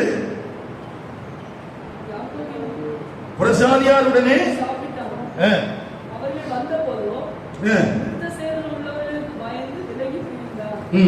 மற்ற யூதரும் அவனோட கூட மாயம் பண்ணினார்கள். அவர்களுடைய மாயத்தினால பர்னபாவும் இருக்கின்றார். தேவனுடைய கிருபையை பார்த்த பர்னபாவும் இப்ப என்ன செஞ்சுட்டான்? யோசிச்சு பாருங்களேன். ஒரு சர்ச்சுக்கு வர்றாங்க, புறவினர்களுக்கு மத்தியில நடக்கிற சபை. அங்க பர்னபா வந்திருக்கிறாரு. பர்னபா கூட நல்ல உறவு இருக்குது அவங்களுக்கு அந்த சபைக்கு. அடுத்தது பேதுரு வர்றாரு. இப்போ மூத்த ஆட்கள் எல்லாம் இடர்றாங்க. சொல்ற புரியுதாங்க? யாரெல்லாம் மூத்த எருசலேம்ல இருந்து வந்த யூதர்கள் நிமித்தமாக பேதுருவே புறவினத்தாரோடு கூட உட்கார்ந்து சாப்பிடுறதுக்கு யோசிக்கிறான். இப்ப அந்தியோகியா சபையில் இருக்கிற ஜனங்கள் என்ன பண்ணிருக்கோம்? பேதுருவே அப்படித்தான் இருக்கிறாரு. நம்ம அப்படிதான் சொல்லுவோம். பர்னபாவே அப்படிதான் இருக்கிறாரு. நீங்க என்ன எங்களெல்லாம் சொல்லிட்டு இருக்கிறீங்க அப்படின்னு சொல்லி நம்ம தப்பிச்சிருக்கோம். ஆனா இந்த மாயத்துக்கு அந்தியோகியா சபை இடம் கொடுக்கவே இல்லை. இந்த மாயத்துக்கு ரொம்ப முக்கியங்க. மூன்றாவது ஆசீர்வாதம் அதுதான். அவர்கள் கிருபையை பற்றிக் கொண்டார்கள். அவர்கள் நியாயப்பிரமாணத்தை பற்றிக் கொள்ளவே இல்லை. அதனால தங்களுக்கு சுவிசேஷத்தை அல்லது வசனத்தை கற்றுக் கொடுக்கிற ஊழியர்கள் மாயம் பண்ணா கூட இவன் மாயம் பண்ண மாட்டேங்கிறான். சவுல் பார்த்துட்டு எதிர்க்கிறான். டேய், என்னடா பண்றீங்க? நீங்க தான் எக்ஸ்பிளைன் பண்ணீங்க, என்னவோ தேவனுடைய கிருபை வெளிப்பட்டுச்சு, பரிசுத்த ஆவியானவர் ஊற்றப்பட்டார், தேவன் அனுகிரகம் பண்ணினார், நாங்கள் தடுப்பதற்கு எம்மாத்திரம் அப்படின்னு சொல்லி ஆண்டவருடைய ஆசீர்வாதத்தை எல்லாம் பேசுற ஆட்களே, நீங்களே இப்ப என்ன பண்ணிட்டு இருக்கீங்க? அந்தியோகியால இருந்து மாயம் பண்ணிட்டு இருக்கீங்க.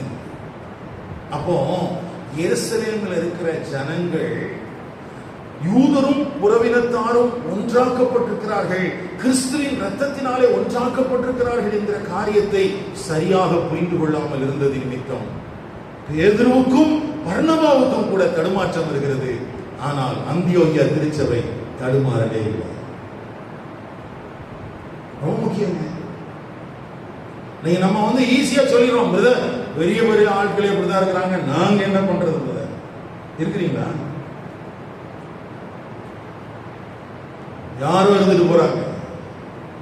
உங்களுக்குள்ள இருக்கிற ரட்சிப்பு சரியானதாக இருந்தால் பேதுரு மாயம் பண்ணா கூட நீங்க மாயம் பண்ண மாட்டீங்க. வர்ணமா மாயம் பண்ணா கூட நீங்க என்ன செய்ய மாட்டீங்க? மாயம் பண்ண மாட்டீங்க. அப்போ சபை என்பது இன்னைக்கு தலைவர்களை மையமா வச்சு மாறினதுனால எல்லாரும் அவயவங்கள் என்கிற காரியத்தை நம்மால் ஏற்றுக்கொள்ளவே முடிகிறது. ஒரு அமெரிக்க தேசத்துல டல்லாஸ் யூனிவர்சிட்டியில டல்லாஸ் அப்படிங்கிற பகுதியில் இருக்கிற ஒரு வேதாகம கல்லூரிக்கு பணம் திரட்டுவதற்காக ஒரு விருந்து ஆயத்தம் பண்ணி இருந்தார்கள். நம்ம ஊர்ல எல்லாம் மொய் விருந்து வைப்பாங்க இல்லையா, அப்படின்னு வச்சுக்கோங்களேன். இது எதுக்காக? ஒரு பைபிள் காலேஜ், அதுக்கு பணம் தேவை, அந்த பணத்துக்காக நடத்தப்படும். இப்போ அந்த வேதாகம கல்லூரியை நடத்துகிற மனிதனோடு கூட ஒரு மனுஷன் உள்ள வந்தார். அவருக்கு தெரிஞ்ச ஒருத்தரை கூட்டிட்டு வந்தார். வாயா, இங்க டல்லாஸ் செமினரிக்காக நாங்க ஒரு பேங்கெட் ஒன்று ஆரம்பிச்சிருக்கிறோம், நடத்துறோம், வாங்க நீங்களும் கலந்துக்கலாம் அப்படின்னு. அப்போ அந்த அந்த கூட்டம் நடந்துகிட்டு இருக்குது. ஜனங்கள் பாடுறாங்க, கர்த்தரை துதிக்கிறாங்க, அந்த வேதாகம கல்லூரியுடைய தேவைகளை குறித்து சொல்லிட்டு இருக்கிறாங்க. அப்படி சொல்லிட்டு இருக்கிற டைம்ல இந்த செமினாரியினுடைய அந்த நடத்துகிற அந்த கரஸ்பாண்டன்ட், அவருடைய தோழனாக உள்ள வந்த மனிதர் அங்க உட்கார்ந்து ஸ்மோக் பண்ணிட்டு இருந்தார். அவர் ரட்சிக்கப்பட்டவர் அல்ல, அவர் தேவனை அறிந்தவர் அல்ல. இவர் கூப்பிட்டதுனால அவர் உள்ள வந்துட்டார். உள்ள உட்கார்ந்து அவர் ஸ்மோக் பண்ணிட்டு இருக்கிறார். இப்போ ஃபண்ட் ரைசிங்காக ஆரம்பிக்கப்பட்ட அந்த கூட்டம், பணம் கொடுத்துட்டு இருக்கிற ஆட்களுக்கு எல்லாம் கோபம் வந்துச்சு. நீ யாரையா கூட்டிட்டு வந்திருக்கிற? ஸ்மோக் பண்றவங்க உள்ள உட்கார்ந்து இருக்கான். நம்மளா இருந்தா அப்படிதானே பண்ணிடுவோம். இப்படி உட்கார்ந்து இருக்கிற கூட்டத்துக்குள்ள யாராவது ஸ்மோக் பண்ணா நம்ம என்ன பண்ணுவோம்?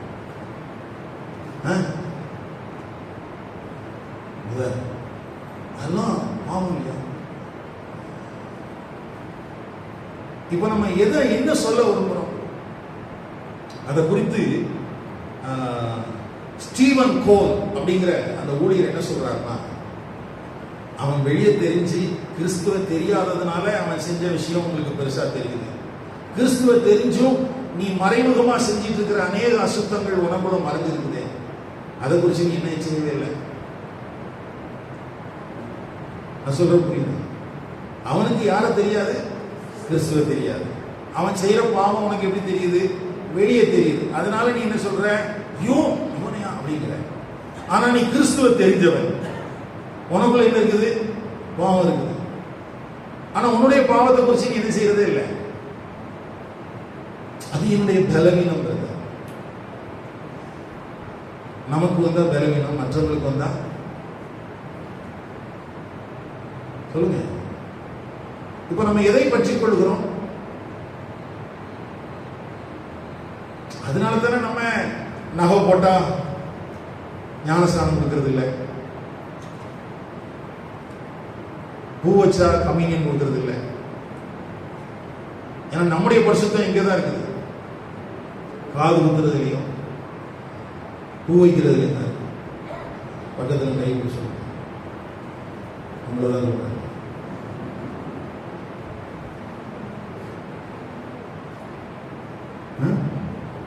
ஆமா தானே? நம்முடைய பரிசுத்தம் எங்கதான் இருக்கு? இப்போ ஒருவேளை இங்க யாராவது ஒருத்தர் வரான்னு வச்சுக்கனால காதெல்லாம் கொஞ்சம் ஒரு பையன் வரான்னு வச்சுக்கோங்க. நான் சொன்னேன் இல்லையா, முதல்ல ஒரு அரை ட்ரௌசர் போட்டுட்டு வந்து உட்காந்துருக்கான். அப்படி இப்படியெல்லாம் அப்படி பயங்கரமா இருக்கு. ஒவ்வொன்றும் ஒவ்வொரு கலராக. அது துணியா முடியான்னு தெரியாத அளவுக்கு இருக்குது. எத்தனை பேர் பேசுவீங்க? எத்தனை பேர் பக்கத்தில் உட்கார்றதுக்கு இடம் கொடுப்பீங்க? சர்ச்சுக்குள்ள வந்தா நமக்கு இடம் பிடிக்கிற மாதிரியே பக்கத்துல யார் உட்காருங்கிறதை நம்மளே தீர்மானம் பண்ணிடுறோம்.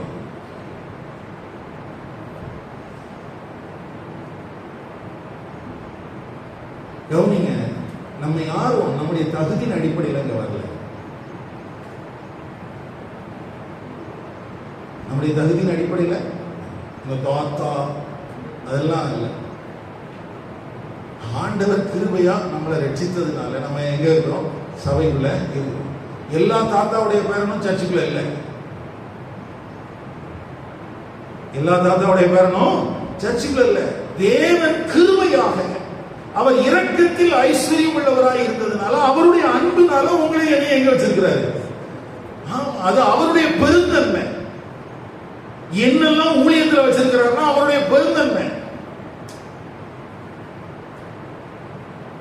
அப்ப நான் எதை பார்க்கணும்?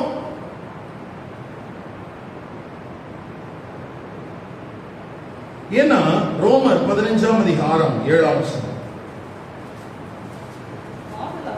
ஆதலால் தேவனுக்கு மகிமை உண்டாக கிறிஸ்து நம்மை ஏற்றுக்கொண்டது போல நீங்களும் ஒருவரை ஒருவர் ஏற்றுக்கொள்ளுங்கள். அப்ப யூதர்களுக்கு மத்தியில மாயம் பண்ணுகிற காரியங்கள், நாங்க பெரியவங்கிற எண்ணம் இருந்துச்சு.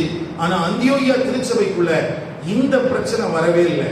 நல்லா கவனிங்க, நம்முடைய இந்திய தேசத்தினுடைய பிரச்சனை, சபைகளுக்கு இருக்கிற பிரச்சனை என்னன்னா, நீண்ட காலமாகவே என்ன பிரச்சனைனா ஜாதிய வேற்றுமை. இந்த ஜாதிய பிரச்சனை சபைகளுக்குள்ள இருக்குது. அது இருக்கிறதுனால தான் சபைகள் வளர்கிறது இல்லை. ஒரு குறிப்பிட்ட ஜாதியை சார்ந்த மக்கள் அதிகமாக வந்தால் அங்கே பிரசங்கியும் அந்த ஜாதியை சார்ந்தவராகத்தான் இருக்க வேண்டும். இது நம்ம ஒரு நியதி. அப்படின்னா நமக்குள்ள என்ன இருக்குன்னா, நம்ம மாயம் பண்ணுகிறவர்களாக இருக்கிறோம். வேதம் சொல்லுது இயேசு கிறிஸ்துவின் ரத்தத்தினால் இருதிரத்தாரையும் ஒன்றாக்கி இருக்கிறார் என்று. ஆனால் சபைக்குள்ளே வேதத்தை பிடித்திருக்கிற நான் சொல்லுகிறேன், இல்லை, நான் வேறு அவன் வேறு. பேதுருவும் அப்படிதான் சொல்றான், பர்னபாவும் அப்படிதான் சொல்றான். ஆனா அந்தியோகியா சபைக்கு மட்டும் ஒரு பெரிய கிரேட் அண்டர்ஸ்டாண்டிங் இருந்துச்சு. என்னன்னா, நம்ம எல்லாம் கிருபையினால தான் ரட்சிக்கப்பட்டிருக்கிறோம். என்னையே தேவன் ஏற்றுக்கொண்டிருக்கிறார்னா நானும் மற்றவனை ஏற்றுக்கொண்டேன்.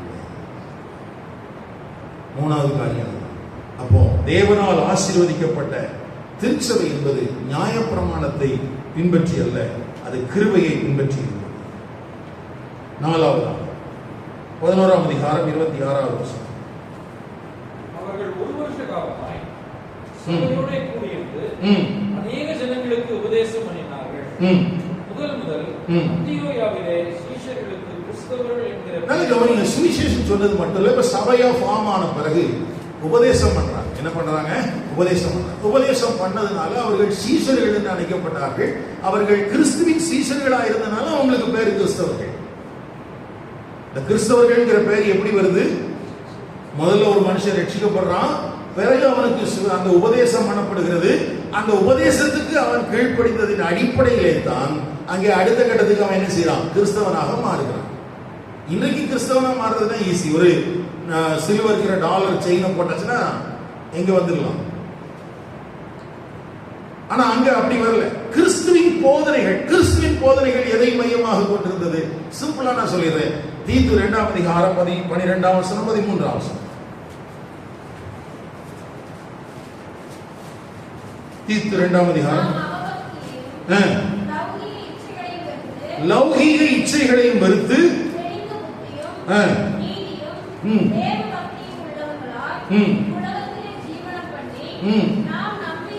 நாம் நம்பி இருக்கிற ஆனந்த பாக்கியத்துக்கும்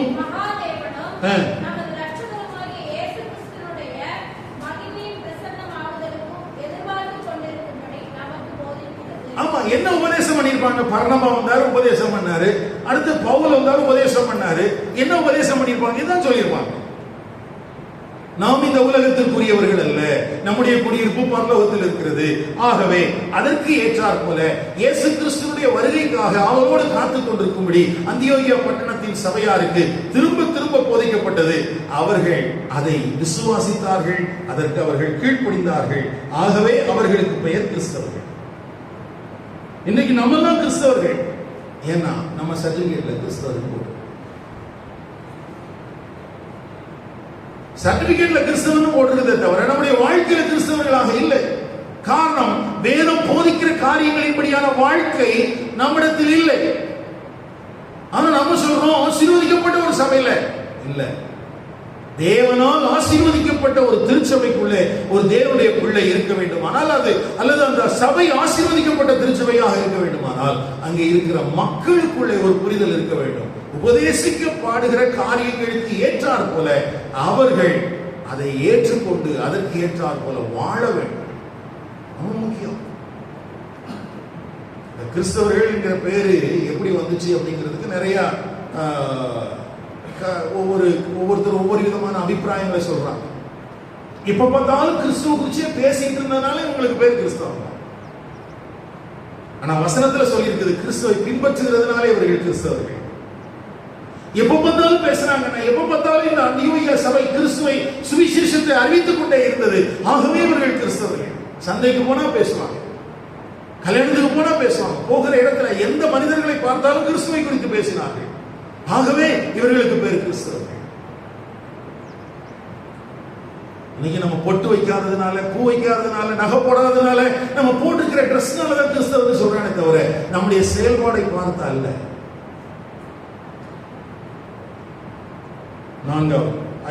ஐந்தாவது அங்கே இருந்த ஊழியர்கள் எப்படி இருந்தார்கள் என்பதற்கு ஒரு நல்ல சாட்சி எழுதப்படுகிறது. 24வது வசனம். அவன் நல்லவனும்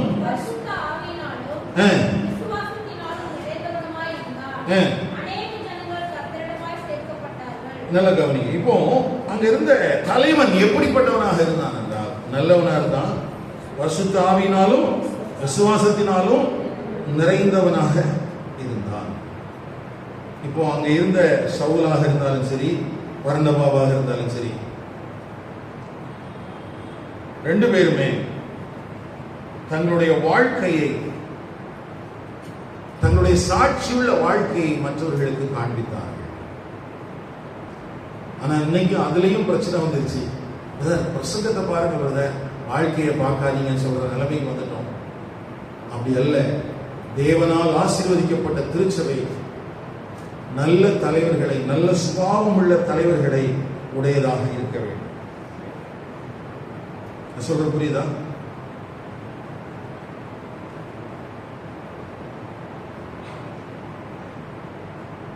சபையின் தலைவர்கள் பரிசுத்தமும் விசுவாசமும் பரிசுத்த ஆவியிலே நிறைந்தவர்களுமாயிருந்தார்கள். ஒரு ஆசீர்வதிக்கப்பட்ட திருச்சபையாக இருக்க வேண்டுமானால் சபைக்குள்ள இருக்கிற எல்லாருக்கும் பொறுப்பு இருக்கு. சபைக்குள்ள இருக்கிற எல்லாரும் அவரவர்கள் பொறுப்பை நிறைவேற்றுகிறவர்களாக இருக்க வேண்டும். தேவனுடைய கிருபையை பற்றி கொள்ள வேண்டும். அதோடு சேர்ந்து அங்க இருக்கிற தலைவனுக்கும் பொறுப்பு இருக்குது, மாதிரி உள்ள ஒரு வாழ்க்கை. இதுதான் தேவனுடைய பார்வையில ஆசீர்வதிக்கப்பட்டதாக இருக்க. இதுல நம்ம கவனிக்க வேண்டிய இன்னொரு காரியம், இந்த ஆவிக்குரிய தலைவனுடைய இன்னொரு குணாதிசயம் என்னன்னா,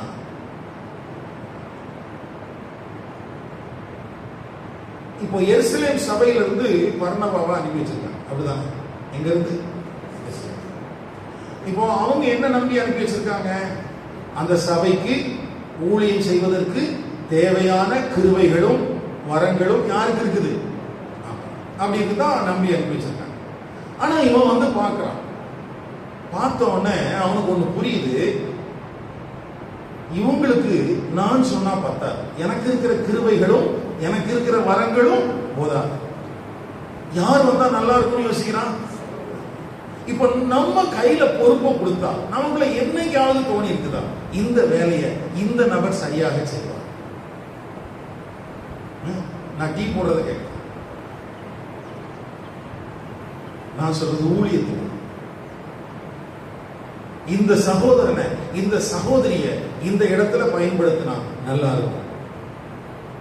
அப்போ அந்தியோகியா பட்டணத்தில் இருக்கிற விசுவாசிகள் இந்த பர்னபாவை தப்பா நினைக்க மாட்டாங்களா?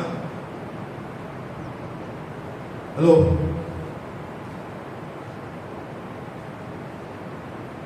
வில்சனோட தாத்தா ஒரு முறை என்கிட்ட எப்படி கேட்டார், உங்களுக்கு இந்த அற்புதம் செய்கிற வரலாம் இல்லையா? என்ன வரும்? நான் சொன்னேன் இல்லையா, கஷ்டம் தான் அப்படின்னா.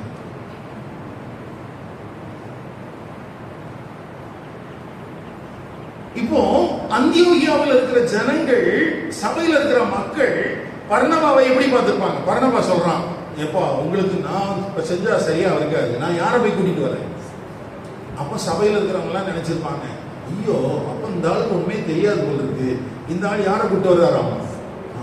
இன்னைக்கு நம்ம நிறைய பேர் இப்படித்தான் யோசிச்சு யாரையுமே விடுறது இல்லை. யாரையும் விட்டா நமக்கு பயம் வந்துருது, ஐயோ நம்ம பொசிஷன் போயிருமோ. இந்த லீடர்ஷிப் குவாலிட்டிஸ்ல பர்னபாட்ட நம்ம கத்துக்க வேண்டிய காரியம் என்னன்னா, தேவையான இடத்திற்கு தேவையான நபர்களை விடுவதற்கு அவனுக்கு பயமே கிடையாது.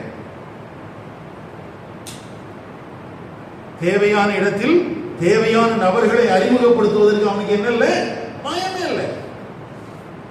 அவனை பொறுத்த வரைக்கும் தேவனுடைய ராஜ்யத்தின் பணிகளுக்கு எனக்கு என்ன கிருபை அளிக்கப்பட்டிருக்கிறதோ அதன் அடிப்படையில நான் கட்டலாம், நீர் பாய்ச்சலாம், நான் விதைக்கலாம், என்ன செய்யலாம். ஆனா விளைய செய்ய போறது யாரு தான்? தேவன் தான். நம்மளை பொறுத்த வரைக்கும் நானே கட்டி, நானே வளர்த்து, நானே கூடவே பரலோகத்தில் சேர்த்து. இயேசு கூட அவரே எல்லாத்தையும் முடிச்சுட்டு போயிடல. கிரேட் கமிஷனை யார்கிட்ட கொடுத்துட்டு போனார்? சீசர்கிட்ட கொடுத்துட்டு போனார். நம்ம அவரெல்லாம் மிஞ்சின ஆட்கள் எல்லாமே. உண்மையா சொல்றேன், எனக்கு ரொம்ப வருத்தமா இருக்கக்கூடிய ஒரு காரியத்துல இப்போ இந்த சபையினுடைய நிலவரத்துல எனக்கு ரொம்ப பாதிப்பை ஏற்படுத்தக்கூடிய காரியம் என்னன்னா, நம்ம எல்லாரையும் யூஸ் பண்ணிட்டு இருக்கோம். அந்த யூஸ் பண்ண முடியாத அளவுக்கு ஒரு நெருக்கடியை கொடுத்தாங்க பாத்தீங்களா சபைக்குள்ள இருக்கிற ஆட்கள். அதுதான் எனக்கு வலி. ஏன்னா அது என்னுடைய இயல்பே கிடையாது. அது என்னுடைய இயல்பே இல்லை. என்னுடைய இயல்புக்கு மாறா நான் நடக்கிறதுக்கு தூண்டப்படுகிறேன். சிஜிஎம்ல நமக்கு தெரியும் சுந்தர்சிங் அண்ணன். எனக்கும் அவருக்குமான பாண்டேஜுக்கான பிரதானமான காரணம் என்ன தெரியுமா? முதல் முறை அவர் என்கிட்ட ஒரு உதவி கேட்டார். ஒரு ஸ்கிட் ஒன்று பண்ணணும், நீங்க பண்ணுங்க அப்படின்னு சொன்னார். அப்போ அவரை பராமரிக்கிற பொறுப்பு எனக்கு.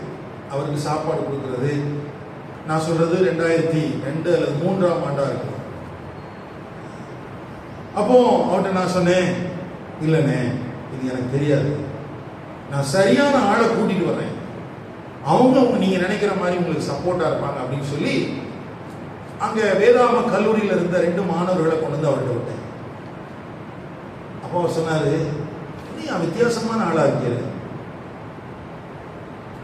வேற யார்ட்டையே சொல்லியிருந்தா எனக்கு இப்படி ஒரு வாய்ப்பு கிடைச்சிருக்குது அப்படின்னு சொல்லி அதை யூஸ் பண்றதுக்காக முயற்சி இருப்பாங்களே ஒழிய சரியான நபர்களை அடையாளம் காட்டியிருக்க மாட்டார்கள் அப்படின்னு சொல்லி அன்றைக்கு அவர் என்னை கட்டி பிடிச்சார்.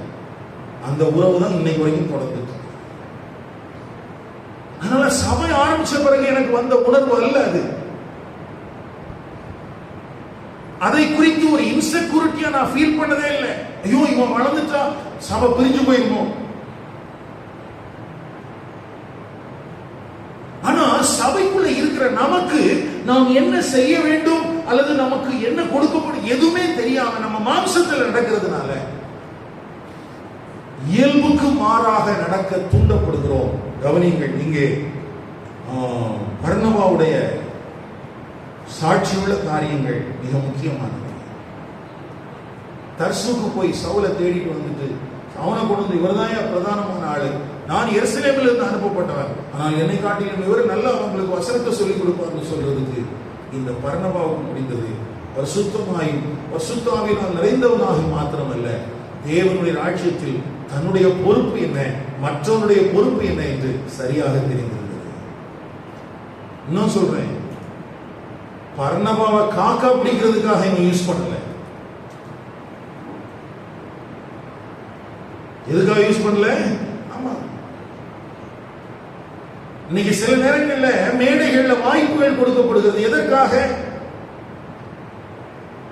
அவர்களுக்கு அந்த கிருபை இருக்கிறது என்பதற்காக அல்ல. இவர் இருந்தா நம்ம சர்ச்சுக்கு நல்லது, இவர் கொஞ்சம் பணத்துல உதவி செய்வார், இவர் நமக்கு ஒரு சப்போர்ட்டா இருப்பாருங்கிறதுக்காக கொடுக்கப்படுகிற வாய்ப்புகள் இருக்கிறது. அதை குறித்து நான் பேசவில்லை. அது லீடர்ஷிப் குவாலிட்டி இல்ல, அது வேற மாதிரியான சுபாவம். நம்ம ஊர்ல காக்கா பிடிக்கிறதுன்னு சொல்லுவாங்க.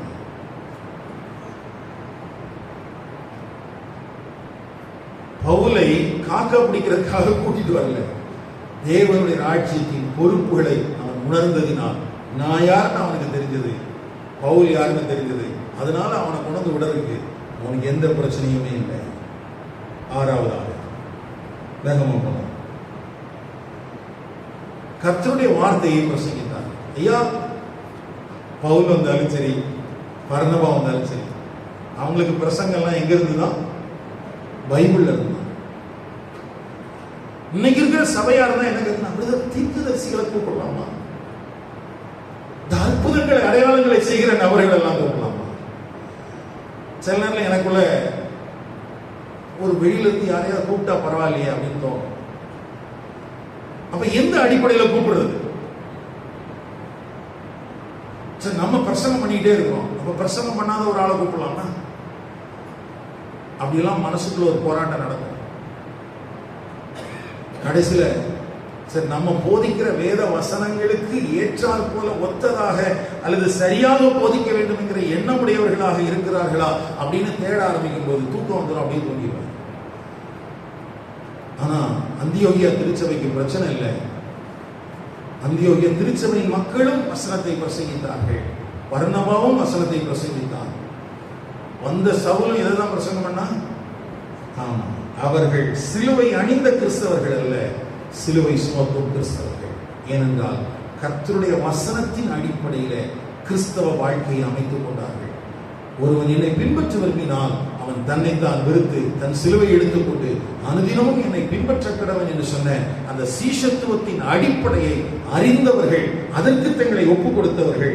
ஆகவே வேத வசனத்தின்படியான வாழ்க்கைக்கு அவர்கள் முக்கியத்துவம் கொடுத்தார்கள். தேவனால் ஆசீர்வதிக்கப்பட்ட திருச்சபை என்பது கர்த்தருடைய வசனத்தினாலே நடத்தப்படுகிற சபையாக இருக்க வேண்டும். ஏன்னா இந்த வசனத்துக்கு ஒரு முக்கியத்துவம் இருக்கு. அகிரிப்பா அப்படிங்கிற ஒரு மனுஷனை குறித்து நம்ம படிக்கிறோம் இல்லையா? இதே அப்போஸ்தலர் 26:28. அப்பொழுது அகிரிப்பா பவுலை நோக்கி ஒரு கன்வர்ஷன் நடக்குது இல்லையா? அப்படின்னா என்ன அர்த்தம்? அவன் என்ன சொல்ல வர்றான்? நீ பேசின கர்த்தருடைய வார்த்தை என்னை கிறிஸ்துவை பின்பற்றுகிற ஒரு சீஷனாக மாற்றிவிடுமோ என்று நான் பயப்படுகிறேன். இன்றைக்கு நாம் சபைகளிலே பேசப்படும் போது, வீட்டு கூட்டங்களிலே பேசும்போது யாரை பின்பற்றுவதற்கு தூண்டப்படுகிறார்கள்? இன்றைய பிரசங்கங்கள், இன்றைக்கு வேத பாடங்கள் எல்லாம் யாரை பின்பற்றுவதற்கு தூண்டப்படுகிறது? இவர் நல்ல ஒரு பிரசங்கியார் அப்படின்னு சொல்றதுக்காகவா? இல்ல, பிரசங்கியார் இல்ல. அந்த பிரசங்கத்தினுடைய மையப்பொருள் ஆண்டவராகிய இயேசு கிறிஸ்து. ஏன்னா ரோமர், இதெல்லாம் நமக்கு தெரிஞ்சுக்கணும்ல. ரோமர் 16ஆம் அதிகாரம்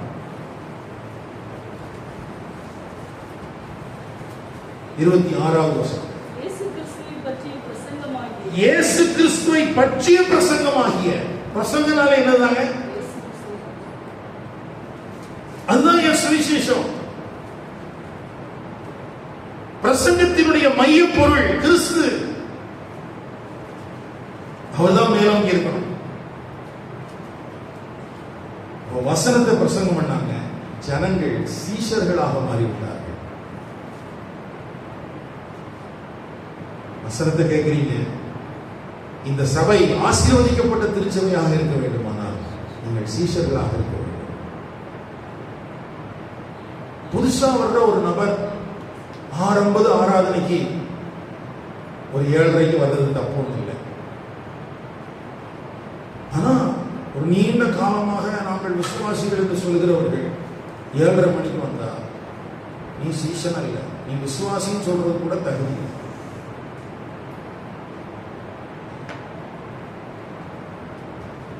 ஏன்னா நம்மகிட்ட ஒரு அம்மா வருவாங்க, ஒரு புதுசா ஒரு சுவிசேஷம் நம்ம அறிவிச்சுட்டு இருக்கிறோம். அந்த அம்மா சாத்தியமான தெரியும், 4 பஸ் ஏறி வரணும். இப்போ அவங்க 8:30 மணிக்கு வர்றாங்கன்னா ஒன்றும் பிரச்சனை இல்லை. 4 பஸ் ஏறி வர்றாங்க, கிறிஸ்துவை குறித்து அறிந்து கொண்டிருக்கிறார்கள். இப்பதான் அவங்களுக்குள்ள இப்படி ஒரு தெய்வம் இருக்குதுங்கிறதே தெரியுது. அவங்க அப்படி வந்தாங்கன்னா பிரச்சனை இல்லை.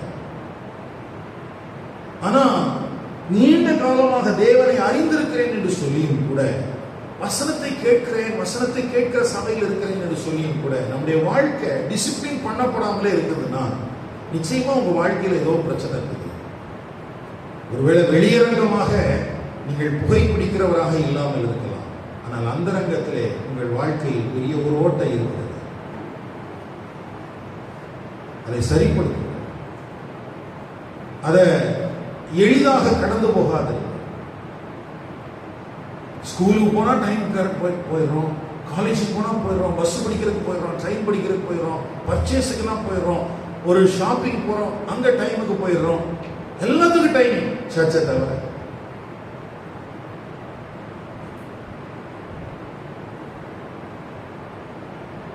வசனத்தை தியானிக்கிற, வசனத்தை கேட்கிற சபையில் கிறிஸ்துவின் சீஷர்களாக இருக்க வேண்டும். அதுவே ஆசீர்வதிக்கப்பட்ட திருச்சபை. கடைசியாக அகபு என்கிற ஒரு தீர்க்கதரிசி வந்தான். பர்னபா வந்தாரு, சவுல் வந்தாரு, அடுத்தது யார் வந்தா? அகபு என்கிற தீர்க்கதரிசி வந்தார். அவர் வந்து என்ன சொன்னாரு? அங்க ஒரு பஞ்சம் வரப்போகுது, உலகம் எங்கும் பஞ்சம் வரப்போகுது. போன வாரத்தில் அதை பற்றி சொன்னேன். தங்களுக்கும் சேர்ந்துதான் பாதிப்பு வரப்போகிறது. ஆனால் இவர்கள் தங்களை குறித்து அல்ல, மற்றவர்களின் தேவைகளை பார்க்கிறார். எது ஆசீர்வதிக்கப்பட்ட திருச்சபை என்றால், தானாக தாராளமாக கொடுக்கிற திருச்சபை ஆசீர்வதிக்கப்பட்ட திருச்சபை. நீங்க ஜெபிக்கலாம், நல்ல பிரசங்கம் பண்ணலாம், உங்களுக்கு வேத வசனம் மனப்பாடமா தெரியலாம், ஒரு புள்ளி கமா இதெல்லாம் தப்பில்லாம தெரிஞ்சு உங்க வாழ்க்கையில இந்த விஷயம் இல்லைன்னா உங்க ரட்சிப்பு கேள்விக்குரிய. ரட்சிக்கப்படாமலே கொடுப்பதும் ரட்சிக்கப்பட்டு கொடாமல் இருப்பதும் ஆபத்து. நான் சொல்றது புரியுதா? ரட்சிக்கப்படாம கொடுக்கணும். எதுக்கு? ஆசீர்வாதமா இருக்கிறதுக்காக கொடுக்கணும். நீங்க நிறைய பேர் அப்படிதான் ஏமாந்துட்டு இருக்காங்க. ரட்சிக்கப்படவே இல்லை, இந்த ஊழியத்துக்கு கொடுத்தா, இந்த ஸ்தாபனத்துக்கு கொடுத்தா நான் ஆண்டவர் என்ன ஆசீர்வதிச்சிருப்பான் அப்படின்னு சொல்லிட்டு நம்ம ஆட்கள் நிறைய கொடுத்துட்டு இருக்கிறாங்க. ஆனா அவனுடைய வாழ்க்கையில் ரட்சிப்பு இல்லை, அவனுடைய வாழ்க்கையில் தேவ சபையின் ஐக்கியம் இல்லை. அவனை பொறுத்த வரைக்கும் ஏதாவது கிறிஸ்டியன் போயிட்டா போதும், ஏதாவது ஒரு பெருவிழாவுக்கு போயிட்டா போதும் நினைக்கிறான், காணிக்கை கொடுத்துட்டா போதும், நமக்காக யாராவது ஜெபம் பண்ணுவாங்க, அதுவும் தவறு. அதே போல ரட்சிக்கப்பட்டு சபைக்குள்ள இருந்தும் கொடாமல் இருப்பதும் தவறு.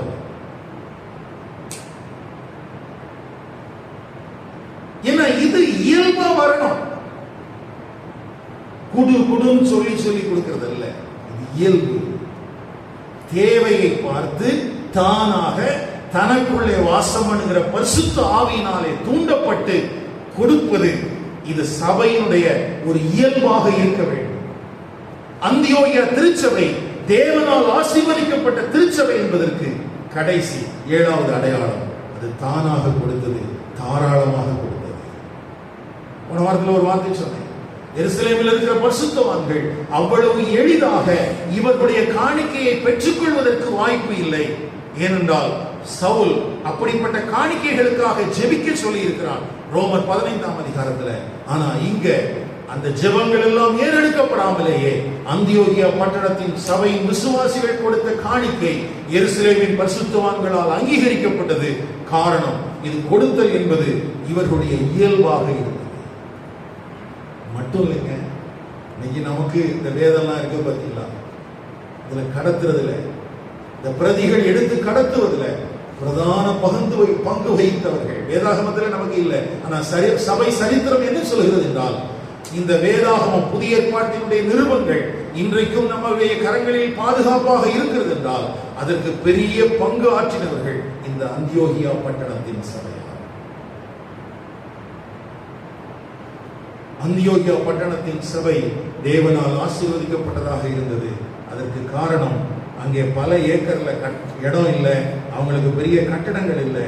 ஆனா அங்கே இருக்கிற ஒவ்வொரு உறுப்பினர்களும் ஊழியர்கள், ராஜாக்களாகவும் ஆசாரியர்களாகவும் நாங்கள் மாற்றப்பட்டிருக்கிறோம் என்கிற சிந்தையோடு வாழ்ந்தார்கள். அவர்கள் தங்களை நம்பி தேவன் தந்த சுவிசேஷத்தை அறிவிக்கிறவர்களாக காணப்பட்டார்கள். அங்கே நியாயப்பிரமாணத்தின் போதனைகள் அல்ல, கிருபையே ஊடுருவி இருந்தது. அந்த கிருபையின் வாயிலாக அவர்கள் கிறிஸ்துவினுடைய அடியவர்களாக, கிறிஸ்துவினுடைய சீஷர்களாக மாற்றப்பட்டார்கள். அங்கே இருந்த தலைவர்கள் எதை போதித்தார்களோ அதை தங்கள் வாழ்க்கையில வாழ்ந்து காண்பித்துக் கொண்டிருந்தார்கள். அந்த சபை வேத வசனத்தை போதிப்பதற்கு முக்கியத்துவம் கொடுத்தது. அந்த ஆசீர்வதிக்கப்பட்ட திருச்சபை கொடுப்பதில் உதாரத்துவ குணத்தோடு இருந்தது. ஆகவே அந்தியோகியா திருச்சபை தேவனால் ஆசீர்வதிக்கப்பட்ட திருச்சபையாக இருந்தது. இந்த வார்த்தைகளை தியானிக்கிற நம்முடைய திருச்சபையின் ஐக்கியம் தேவனால் ஆசீர்வதிக்கப்பட வேண்டுமானால் இந்த 7 குணாதிசயங்களையும் நம்முடைய வாழ்வில் கொண்டவர்களாக இருக்க வேண்டும். இது இல்லாம இங்க இருக்கிற வசதிகளை வைத்துக் கொண்டு இது ஆசீர்வதிக்கப்பட்ட திருச்சபை என்று தயவு செய்து சொல்லாது. அழுத்தமாகவும் திருத்தமாகவும் சொல்கிறேன், இந்த 7 குணாதிசயங்களும் இல்லாமல் இங்கே நமக்கு கிடைக்கிற வசதிகளை வைத்துக் கொண்டு ஒரு சில காரியங்களை மட்டும் வைத்துக் கொண்டு இது ஆசீர்வதிக்கப்பட்ட திருச்சபை என்று சொல்லாதீர்கள்.